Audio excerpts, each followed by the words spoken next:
नमस्कार दोस्तों, स्वागत है आपका। आप देख रहे हैं क्रिएटिविजन न्यूज का एक्सप्लेनर और आपके साथ में हूं शबाब। उत्तर प्रदेश की मौजूदा योगी सरकार में ठाकुर बनाम ब्राह्मण की लड़ाई चरम पर है और अब विधायक और सांसदों में भी एक अलगाव होता साफ तौर से दिख रहा है। विधायक बड़े नेताओं पर आरोप लगा रहे हैं और नेता एक दूसरे पर जातिवादी आरोप खुलकर लगा रहे हैं। इसका एक बड़ा मामला प्रतिभा शुक्ला, जो मौजूदा विधायक हैं, मौजूदा सरकार में मंत्री हैं, उनसे जुड़े प्रकरण में साफ तौर से खुलकर सामने आ गया। जिस तरीके से प्रतिभा शुक्ला और उनके पति ने मौजूदा सांसद भोले सिंह पर आरोप लगाया है ठाकुर बनाम ब्राह्मण का, जिस तरीके से वो मौजूदा उप मुख्यमंत्री ब्रजेश पाठक से फोन करके खुलकर कहते हैं कि आपको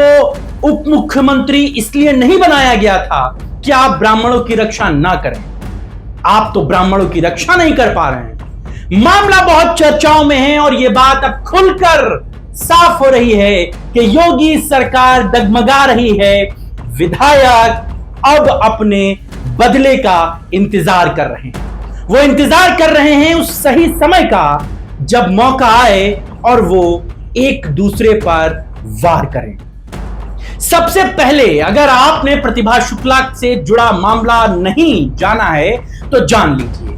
मामला कानपुर देहात का है, जहां के अकबरपुर क्षेत्र के बदलापुर गांव में करीबन 25 साल से बदहाल सड़क का निर्माण नहीं हो पा रहा था। विधायक जी को भी यह पता था कि इस बार चुनाव में जाना है। अब योगी जी का मैजिक और मोदी जी का मैजिक नहीं चलेगा। जब बीजेपी इस मैजिक को अयोध्या में नहीं भुना पाई तो दूसरी जगहों पर क्या सूरत हाल होगा।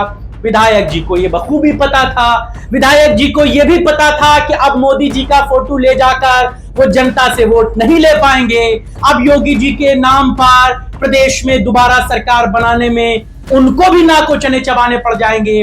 लिहाजा काम काम और सिर्फ काम ही उनके काम आएगा। इसलिए विधायक जी ने फौरन सड़क निर्माण की बात कह दी, जो सड़क वो पिछले कई विधायक के चुनावों में नहीं बनवा पाई थी। 25 साल बाद उस सड़क के निर्माण का जिम्मा उन्होंने उठाया और विधायक निधि से काम कराने की बात कही। लेकिन बताया यह जा रहा है कि 2 दिन पहले वहां के सभासद, जिनका नाम शमशाद है, उन्होंने उस काम को रुकवा दिया, जिसके बाद मामला विवादित हो गया। सभासद पर सरकारी काम में बाधा डालने और रंगदारी मांगने का मुकदमा दर्ज करा दिया गया।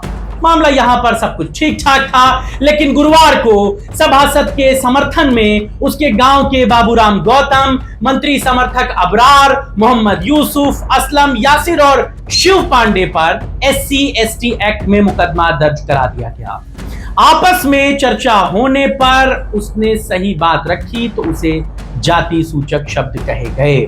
सभासद के इस मुकदमे के बाद कार्यकर्ताओं पर जो मुकदमे दर्ज हुए, इनके खिलाफ गुरुवार को दोपहर करीबन 2:45 बजे राज्य मंत्री प्रतिभा शुक्ला अपने पूरे दलबल के साथ अबरारपुर थाने पहुंचे। उनको लगा कि वो मौजूदा सरकार में मंत्री हैं, बाल एवं पुष्टाहार मंत्री हैं, उनके कलम से न जाने क्या क्या हो जाता है। थाने जाऊंगी, अकबरपुर थाने, और वहां पर कोतवाल और चौकी इंचार्ज को हटाने के लिए कहूं। मैं मंत्री हूं, मेरे कहने से तो अभी पूरा सिंहासन डोल जाएगा, थाना चौकी एक हो जाएगा। और इसी रसूख में, इसी खुशफहमी में विधायक जी पहुंच गई थाने, अकबरपुर थाने। लेकिन जब उन्होंने कोतवाल सतीश सिंह, नाम पर गौर कीजिएगा, कोतवाल सतीश सिंह और लालपुर चौकी इंचार्ज को हटाने की बात कही तो कोई सुनने वाला नहीं था, क्योंकि कोतवाल साहब भी तो ठाकुर थे। फिर कैसे कार्रवाइयां हो जाती। लिहाजा विधायक कहती रही, कोई सुनने वाला नहीं था। होगी मंत्री अपने घर की, होगी मंत्री अपने राज्य में, लेकिन यहां तो कुछ होने वाला नहीं था। लिहाजा थक हार कर मंत्री जी उसी थाने के बाहर धरने पर बैठ गई। धरना भी कोई थोड़ी देर का नहीं था, छोटा मोटा नहीं था। 6 घंटे से ज्यादा माननीय मंत्री जी धरने पर बैठी रही, कोई सुनने नहीं आया। वो बुलाती रही कप्तान को, वो बुलाती रही आला अफसरान को कि आप आइए और पुलिस के इन दोस्त लोगों पर कार्रवाई कीजिए। तभी मैं यहां से उठूंगी। जब विधायक जी की इस धरने का कोई असर नहीं हुआ तो विधायक जी को भी लगा ये तो बड़ी थू-थू हो जाएगी, तो उन्होंने फौरन अपने मंत्री अनिल शुक्ला को फोन किया। वो भी कोई छोटे आदमी नहीं थे, भारी भरकम आदमी थे, सांसद रहे हैं। लिहाजा अनिल शुक्ला वारसी भी मौके पर पहुंचे। थोड़ी देर तो उन्होंने भी मौके को भुनाने की कोशिश की, लेकिन उनको भी ये थोड़ी देर में एहसास हो गया कि उनके कहने से कुछ होने वाला नहीं है। तेहे में उन्होंने अपने जेब से मोबाइल निकाला और फोन लगा दिया। किसको? प्रदेश के उप मुख्यमंत्री और उन्हीं के सजातीय ब्रजेश पाठक। पाठक जी ने भी उनको समझाने की कोशिश की कि आप उठ जाइए, कार्रवाई हो जाएगी। लेकिन अनिल शुक्ला ने किस गर्मी के साथ ब्रजेश पाठक से बात की, यह आपको सुनना चाहिए। ब्रजेश पाठक को भी आखिर में बिना पूरी बात सुने फोन को काट देना पड़ा। नतीजा क्या हुआ? 6 घंटे से ज्यादा मंत्री और पूर्व सांसद धरने पर बैठे रहे, लेकिन 2 अदने से पुलिस वालों को ट्रांसफर नहीं करा पाए। वो अपने कार्यकर्ताओं पर लगे हुए मुकदमों को वापस नहीं करा पाए। वो कहते रहे कि जबरन गलत तरीके से उन पर मुकदमे हुए हैं, लेकिन सुनने वाला कौन था? क्या आपने अनिल शुक्ला के उस फोन रिकॉर्डिंग को सुना? अगर नहीं सुना तो सुन लीजिए। राजनीति छोड़ दें या फिर हम फांसी में लटक जाएं। भाई आप अगर नहीं हम लोग सुरक्षा कर सकते हो, है ना, आपको तो डिप्टी सीएम इसीलिए बनाया गया ना कि आप ब्राह्मणों की रक्षा करोगे और ब्राह्मणों के खिलाफ मुकदमे फर्जी लिखे जाए, उनके माँ बहन गालियां दी जाए और हम लोग सब उनको वोट करते रहे। ऐसे तो नहीं चल पाएगा। तो सुन लिया आपने अनिल शुक्ला की उस फोन रिकॉर्डिंग को। अनिल शुक्ला ने अपनी इस फोन रिकॉर्डिंग को किसी से मोबाइल से शूट करा के खुद वायरल किया है, यह बताने के लिए कि मौजूदा सरकार में उप मुख्यमंत्री की भी क्या हैसियत है। वो वहां से उन लोगों के लिए, अपने मंत्रियों के लिए भी कुछ करने में सक्षम नहीं है, तो वो जनता की बात क्या सुनते और करते होंगे। ये बात मौजूदा सरकार के लिए बड़ी शर्मसार करने वाली है कि एक मंत्री की हैसियत उस पुलिस वाले के सामने क्या है।